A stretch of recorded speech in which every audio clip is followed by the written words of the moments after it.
Gerbiamas Tomai, pradėkime, regis nuo paprasčiausio klausimo. Kasgi yra tas aktyvus laisvalaikis? Jūsų klausimas labai geras. Mes iš pradžių turime įvesti definiciją aktyvaus laisvalaikio. Mes visi įsivaizduojam kaip tėvai, kad turime kažkokį įsipareigojimą prieš vaikus dūkti, žaisti su jais, bet viduje iš pradžių supraskime, nuo kada tas laisvalaikis prasideda. Aktyvus laisvalaikis prasideda tik tada, kai mes esame 100% tame laisvalaikyje emociškai. Vaikai labai jaučia ryšį, ar mes esame natūralūs tame laisvalaikyje, ar mes save prisiverčiame. Padaryti tai yra ženkliai sunkiau negu pasakyti, nes vienareikšmiškai mūsų spaudžia problemos, mintys, mes grįžtame iš darbo, kol spėjame persijungti, o vaikas reikalauja, mama žaidžiam, tėtį einam dūkti. Ne? Ir jeigu mes tą dūkimą priemame kaip prievolę, vaikas natūraliai tai jaučia. Taigi, aktyvus laisvalaikis prasideda tik tuo met, kai ir tėvai, ir vaikai tame laisvalaikėje dalyvauja 100%. Tai gali būti bet kas, tai gali būti pradžiai konstravimas, tai gali būti lipimas, tai gali būti dūkimas, mėtymasis pagaliu. Mes nekalbam apie didį sportą, kad būtinai turime imti dviračius, važiuoti į mišką, eiti pasivaikščioti, kažką daryti aktyvaus fizinio. Pradžia yra pati labai paprasta, tai yra buvimas 100% emociškai toje vietoje su tuo vaiku ir davimas pilnai 100% jam dėmesio. Jeigu to nėra, dėja aktyvus laisvalaikis skaitosi kaip mūsų prievolė, visiškai teisingai. Jau įsiminėte, kad gyvename išties spartų ritmą, kasdienybė mūsų labai užimta. Kokios galimos aktyvaus laisvalaikio idėjos?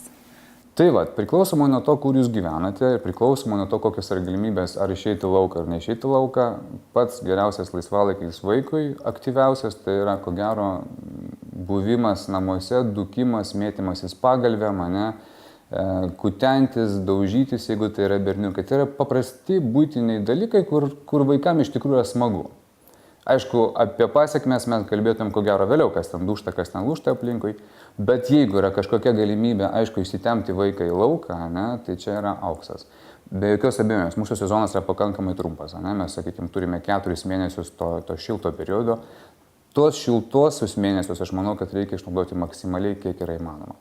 Jeigu nėra to aktyvaus laisvalaikio žiemą, kur iš tikrųjų mes ateiname namo, yra šalta, yra tamsu ir niūru ir norisi jau užsikūsti prie televizoriaus, tai pasieškokim pramogų, kurios yra prieinamos gal ne natūraliai visą sezoną, bet tai yra, pavyzdžiui, lipimo sienelės, kurių yra kelios mieste, tai yra, pavyzdžiui, sporto klubai, kurie yra labiau pritaikyti šeimoms vaikams. Tai yra nuostabi pramoga, kur, pavyzdžiui, ir tėvas, ir vaikas, ir mama, ir vaikas gali dalyvauti kartu. Sakykime, vien tik tai provokacija vaiko, sakykime, ten padarykim, kas daugiau prisitraukimų padarys, padarykim, kas daugiau atsispaudimų padarys. Tai yra maža provokacija, kur ir vaikui, ir tėvui jau pasidaro įdomu. Kaip aktyvus laisvalaikis lemia vaiko fizinę raidą? Galbūt yra kokia auksinė formulė, kaip ir ką reikėtų daryti?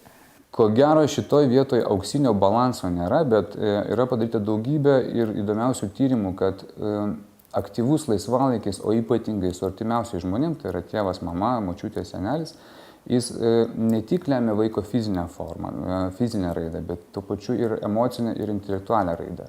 Tai yra neatsiejami 2 dalykai.